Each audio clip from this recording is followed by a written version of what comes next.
Hello, आता आपण बघूया वीर दोघांतील ही तुटेना या मालिकेचा एपिसोड रिव्ह्यू. कालच्या भागात आपण बघितलं की समर स्पष्टच आनंदीला नकार देतो की मला रंग लावायला येऊ नका. तेव्हाच आनंदी बोलते की अहो थोडासा. तेव्हा समर बोलतो नाही ना, मला रंग लावायला आवडत नाही, तुम्ही तुमचं तुमचं खेळा. तेव्हाच आनंदी बोलते की आजी. तेव्हा आजी येते आणि बोलते की काय रे पिंट्या, दरवर्षी तू एवढूसाही रंग लावू देत नाहीस. आनंदी रंगव त्याला, रंगव. तेव्हा आजी बोलते की तुमची पहिली रंगपंचमी आहे ना, ती म्हणजे अशी अगदी कलरफुल झाली पाहिजे. तेव्हा समर बोलतो की बाकी झाली ना आजी, मग झालं की. तेव्हा समर बडबड करत असतो की तुम्हाला माहिती आहे ना मला कलरची ॲलर्जी आहे, मला कलर लावू नका. समर बडबड करत असतो आणि आजी स्वानंदीला खुणवत असते. तेव्हा स्वानंदी हळूच समरच्या चेहऱ्याला कलरही लावून मोकळी होऊन जाते. तेव्हा समर स्वानंदीकडे बघतच असतो. स्वानंदीला हसायला येत असतं. तेव्हा समर गालाला हात लावतो आणि बोलतो तुम्ही तुम्ही मला रंग लावलात. तेव्हा स्वानंदी बोलते हो. तेव्हा समर तिथून निघून जातो. तेव्हा स्वानंदी आणि आजी खूप हसत असतात. मल्लिका, अंशू आणि अर्पिता तिकडनं बघतच असतात. त्यांची तोंड पूर्ण काळे झालेले असतात. तेव्हा अर्पिता बोलते बघितलंस किती आनंद साजरा चाललाय तो. तेव्हा अर्पिता बोलते आणि आपण इथं तोंडावर पडलो आहे. तेव्हा मल्लिका बोलते आपण तोंडावर नाही पडले, आपल्या तोंडावर काळा पडला आहे. तेवढ्याच स्वानंदीला एक फोन येतो. तेव्हा स्वानंदी बोलते की हॅलो, ऐकू येतं आहे का. तेव्हा रोहिणी बोलते की मॅडम मी रोहिणी बोलते. तेव्हा स्वानंदी बोलते की हो, मला तुझा नंबर सेव्ह आहे, काय झालं, कशी आहेस तू, बाबा कसे आहेत. तेव्हा रोहिणी बोलते की हो स्वानंदी मॅडम, मला तुम्हाला भेटायचं आहे, तुम्हाला भेटता येईल का. तेव्हा अर्पिता हे सगळं गुपचूप ऐकत असते. तेव्हा स्वानंदी बोलते की काय गं, एवढं काय महत्त्वाचं बोलायचं आहे, बरी आहेस ना. तेव्हा रोहिणी बोलते की मॅडम इथे फोनवर नको, आपण भेटूनच बोलूया. तेव्हा स्वानंदी बोलते की हो पण अगं इथे कार्यक्रम सुरू आहे, घरी रंगपंचमी आहे ना. तेव्हा रोहिणी बोलते की मॅडम खूप महत्त्वाचं आहे, या ना. तेव्हा स्वानंदी बोलते की ओके बरं येते. इकडे मल्लिका आणि अंशू काळा रंग लागलेला असता म्हणून फ्रेश होतात. तेव्हा मल्लिका एकदम चिडचिड करत असते. तेव्हा अंशू येतो आणि बोलतो की मॉम काय चाललं आहे या घरात, रंग काय खेळतायत, नाच गाणी काय करतायत. तेव्हा तेव्हा अंशू बोलतो की आजी पण ना. तेव्हा मल्लिका बोलते हो ना, आजीला तर काय आता पार्टनरच भेटली ना, म्हातारीलाच सगळं हौस आहे ना सगळ्या गोष्टींची. खरं तर समरचं लग्नच व्हायला नव्हतं पाहिजे. त्या स्वानंदीशी पण काय आहे ना आपल्या अधीराचा मूर्खपणा. तेवढ्यात अर्पिता घाईघाईत येते आणि बोलते की मॉम स्वानंदीला कोणाचा तरी फोन आला होता आणि ती लगेच गेली. तेव्हा मल्लिका बोलते लगेच गेली, कोणाचा फोन होता. तेव्हा अर्पिता बोलते तेच तर कळत नाही ना, मी ऐकण्याचा प्रयत्न केला पण मला नाही ऐकायला आलं. मॉम निकिताचा तर फोन नसेल ना. तेव्हा मल्लिका बोलते की हो, निकिताचाच फोन असू शकतोय, तरच ती एवढी घाईघाईत जाऊ शकते. तेव्हा अंशू बोलतो की तिच्या घरून पण असू शकतो, तिची ती मूर्ख आई, तिने काही बावळटपणा केला असेल त्याच्यामुळे तिचाही फोन असू शकतो. तेव्हा मल्लिका बोलते नाही नाही, तिचा फोन आला नाही, निकिताचा फोन आल्यावरच ती एवढी घाईघाईत जाऊ शकते. पण ठीक आहे ना, कॉल कोणाचाही असो, आपण निकिताचा आलाय असंच समजायचं. इकडे स्वानंदी रोहिणीला भेटायला येते आणि बोलते काय गं अशी मध्येच निघून गेली. रोहिणी मला असं अजिबात आवडलेलं नाही हं, समर सुद्धा इव्हन तुझ्या बाजूने होते. तेव्हाच रोहिणी बोलते की सॉरी मॅडम, खरं तर मला त्याच दिवशी तुम्हाला सांगायचं होतं पण मला सांगताच नाही आलं. तेव्हा रोहिणी बोलते की मला अंशुमन सरांची खूप भीती वाटत होती. तेव्हा स्वानंदी बोलते की रोहिणी मी तुझ्याबरोबर आहे, तुला घाबरायची काहीही गरज नाही आहे. तेव्हा रोहिणी सांगते की मॅम तुमच्या वाढदिवसाच्या दिवशी जे काही हिऱ्याच्या बाबतीत आनंद सरांसोबत झालं होतं ना, त्यात आनंद सरांचा काहीही दोष नाही आहे, हे सगळं घडवून आणण्यात आलं होतं. तेव्हा स्वानंदी बोलते की तुला हे सगळं कसं माहीत. तेव्हा रोहिणी बोलते अहो म्हणूनच तर अंशुमन चिडले ना माझ्यावर, मी त्यांच्यासाठी चहा घेऊन गेले होते ना, तेव्हा सगळं माझ्या कानावर पडलं हे. तेव्हा स्वानंदी बोलते एक्झॅक्ट काय ऐकलंस तू. तेव्हा रोहिणी बोलते मॅडम त्या निलिमा मॅडम आहेत ना मल्लिका ताईंच्या फ्रेंड, त्यांनी हे सगळं केलं असं ते म्हणाले. इकडे मल्लिका समरचे कान भरायला येते. तेव्हा बोलते की समर येऊ का. तेव्हा समर बोलतो अगं काकू ये ना. तेव्हा मल्लिका समरजवळ बसते आणि बोलते शेवटी तुला रंग लागलास. तेव्हा समर बोलतो की हो ना, म्हणजे दरवर्षी कसं आहे ना, दरवर्षी मी रंग नाही नाही म्हणायचो पण आनंद लावायचाच रंग. आणि आत्ता पण बघ ना, ही आजी पण ना, या आजीचे सगळे कारनामे आहेत. आजी पण ना एवढं वय झालं तरी खोडकर मुलासारखं वागणं काही टाळत नाही. आणि तुला माहिती आहे का आजी काय करते, हे सगळं स्वानंदी मॅडमकडनं करून घेते. आणि स्वानंदी मॅडम आजीला नकार देऊ शकत नाही. तेव्हा मल्लिका मुद्दामच हसते आणि बोलते की पण खरं सांगू का, ह्या वेळेचा इव्हेंट ना खूपच छान झाला, खूपच छान. तेव्हा समोर बोलतो की मलाही एवढा काही उत्साह नव्हताच, दरवर्षीप्रमाणे आनंद नव्हता ना. आणि पण तरीही स्वानंदी मॅडमने हा सण इतका उत्साहाने, इतका कौतुकाने साजरा केला ना, की माझं तर नेहमीप्रमाणे पूजा करून मी जाऊनच बसणार होतो, पण मीही यावेळेस एन्जॉय केलं. तेव्हा मल्लिका बोलते की खरं आहे तुझं. स्वानंदीने ना अगदी विचार करून चोख तयारी केली, चोख म्हणजे अगदी सरळ खरंच.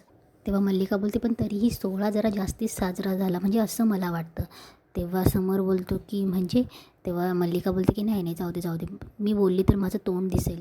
तेव्हा समर बोलतो की काकू कोणती गोष्ट तुला पटली नाही. हे बघ काकू, एका घरात 4 लोक राहतात तर मतभेद होऊच शकतात, पण तू मला सांगूच शकते. तेव्हा मल्लिका बोलते की नाही, नको नको. परत स्वानंदीला वाटेल, स्वानंदीला काय सगळ्यांनाच वाटेल की सासू सोनीला बोलते म्हणून. तेव्हा समर बोलतो की नाही, नाही वाटणार काकू. तेव्हा मल्लिका बोलते की नाही, म्हणजे सगळंच छान झालं. आता आपल्या घरात एवढे नोकर चाकर आहेत, सगळे कामं ते करतात, सगळंच छान झालं. पण अंशुमनने जी काही चूक केली खरंच ती खूप मोठीच होती. त्याबद्दल मी अंशुमनला पाठीशी घालणारच नाही, पण आपण कधीच त्यांच्याशी वाईट वागत नाहीत. तेव्हा समर बोलतो मग बरोबर आहे. तेव्हा मल्लिका बोलते की हो, मग आपण त्यांना आपल्या बरोबरीने का बसवावं, म्हणजे का डोक्यावर चढवावं ना. तेव्हा मल्लिका बोलते की माझं मत आहे की प्रत्येकाचं एक स्थान असतं ना, त्यांना त्यांच्याच जागी ठेवावं ना. म्हणजे माणूस आळशी असतो आणि कामचुकार असतो आणि त्यात नोकर, त्यांना तर तेवढंच हवं ना. त्यांना कशाला कामात सूट द्यावी ना. तेव्हा समर बोलतो की काकू, आपण त्यांना कामात सूट दिलीच नाही, उलट त्यांच्या कामाचं केलेलं कौतुक आहे. मला सांग, आपण आपल्यासोबत काम करणाऱ्या सगळ्या माणसांचं कधीतरी कौतुक केलं आहे का गं? मला सांग, आपण जर त्यांना सांगितलं की तुम्ही आज घर किती स्वच्छ साफ केले, गाडी किती स्वच्छ धुतली आहे, तर मला सांग, त्यांना नाही आवडणार का? आपल्यालाही असं वाटतं ना की कोणीतरी आपलं कौतुक करावं. तसंच आपणही त्यांचं कौतुक केलं की ते तितक्याच आपुलकीने कामं करतील. आणि हा फक्त एक विचार आहे, बाकी काही नाही. तेव्हा मल्लिका बोलते की ठीक आहे. तेव्हा समर बोलतो की बरं ठीक आहे काकू, तुला जर पटलं नसेल तर. तेव्हा मल्लिका बोलते की नाही नाही, माझं म्हणणं तसं काहीच नाही आहे. माझं फक्त असंच आहे की त्यांच्यात आणि आपल्यात काहीतरी अंतर असावं. स्वानंदी चांगली आहे, स्वानंदीचा हेतूही चांगला आहे, पण कोणी सांगा उद्या जाऊन हेच लोक बोलतील की हे सगळं आपलं मान सन्मान करतात आणि याचाच गैरफायदा कोणी घेतला तर आपल्या चांगुलपणाचा. आणि समोरचा आपला गैरफायदा घेऊन आपल्याला कसं लुटायचं याचा विचार करायचा. आनंदचं काय झालं? इकडे स्वानंदी रोहिणीला बोलत असते की 1 मिनिट, हार त्याने चोरला आणि त्याने निकिताताईंच्या पर्समध्ये टाकला.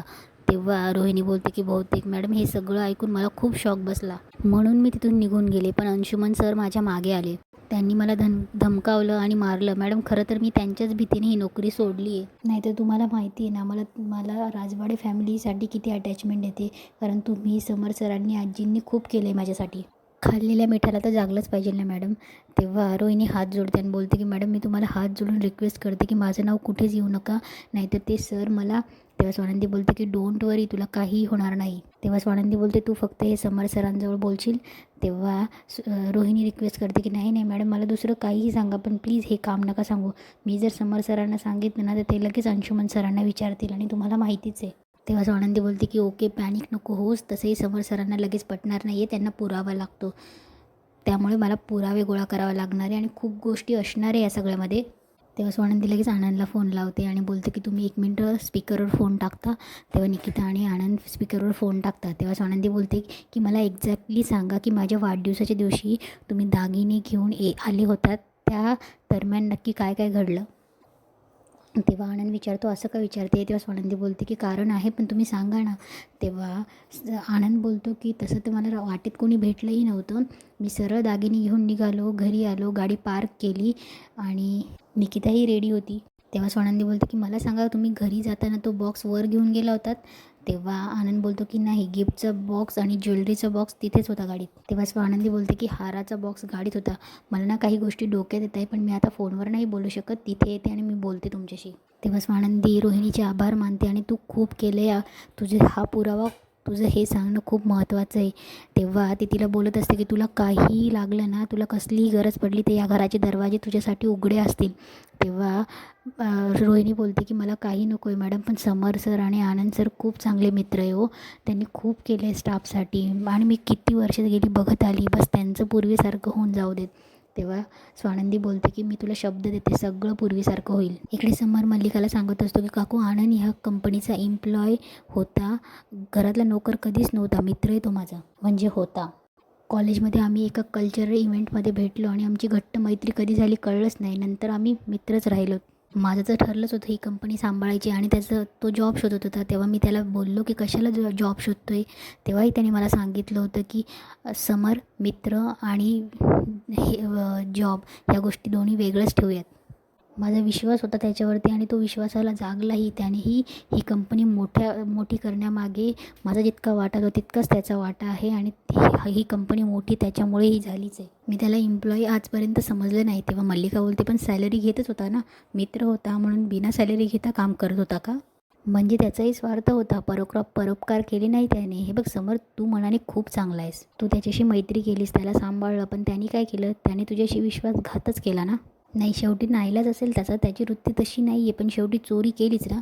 पण काहीही असू दे रे, माणूस वेळ आली ना की काहीही करतो, जुनी मैत्रीसुद्धा विसरतो. इकडे स्वानंदी पटकन आनंद आणि निकिताला भेटायला ते पार्किंगमध्येच भेटतात ते. तेव्हा स्वानंदी बोलते की मला सांगा, पहिले तर खूप महत्त्वाची बातमी हाती लागली आहे. मला सांगा, तुमची गाडी नेहमी इथेच पार्क असते का? तेव्हा आनंद बोलतो की हो, इथेच असते. तेव्हा स्वानंदीला CCTV कॅमेरा दिसतो. तेव्हा स्वानंदी बोलते की हा CCTV कॅमेरा वर्किंग कंडिशनमध्ये आहे? तेव्हा आनंद बोलतो की हो आहे. तेव्हा ती बोलते की आपल्याला माझ्या वाढदिवसाचं CCTV फुटेज चेक करता येईल? तेव्हा आनंद बोलतो की अगदीच करता येईल. तेव्हा स्वानंदी बोलते की परफेक्ट. तेव्हा हे तिघं पटकन CCTV फुटेज चेक करतात. तेव्हा स्वानंदी बोलते की आपण पूर्ण नको चेक करायला, माझ्या वाढदिवसाला तुम्ही 4:30 वाजता निघाला होतात ना, तेव्हापासून बघूया. तेव्हा बघता बघता त्यांना CCTVमध्ये असं दिसतं की आनंदच्या गाडीत निलिमा बसते. तेव्हा स्वानंदी बोलते की सी. तेव्हा निकिताही शॉक होते की बोलते की निलिमा मावशी. तेव्हा ती बोलते की यांनी चोरला आहे हार. तेव्हा स्वानंदी बोलते की पण एक प्रॉब्लेम आहे, इथे फक्त त्या गाडीत बसताना दिसत आहे आणि उतरताना दिसत आहेत. तेव्हा स्वानंदी बोलते की राजवाड्यांना नाही पुरायचं हे. तेव्हा निकिता बोलते की अगं का नाही पुरणार, इथेच क्लिअर दिसतंय ना की निकिता मावशीने त्या पट्टीने गाडीचा दरवाजा खोलला आहे, हाच तर पुरावा आहे. तेव्हा स्वानंदी बोलते की हो, पण गाडीमध्ये काय घडले हे त्या राजवाड्यांना बघावं लागेल ना, तुम्हाला माहिती ना ते कसे आहेत. तेव्हा आनंद बोलतो की एक मार्ग आहे गाडीच्या आतलं फुटेज बघण्याचा, गाडीतला डॅश कॅम. तेव्हा निकिता बोलते की हो. तेव्हा त्यांना त्या डॅश कॅममध्ये सगळा पुरावा सापडतो की निलिमाने कसा हार जोडला ते तिघंही खूप खुश होतात आणि इथेच आजचा एपिसोड संपतो.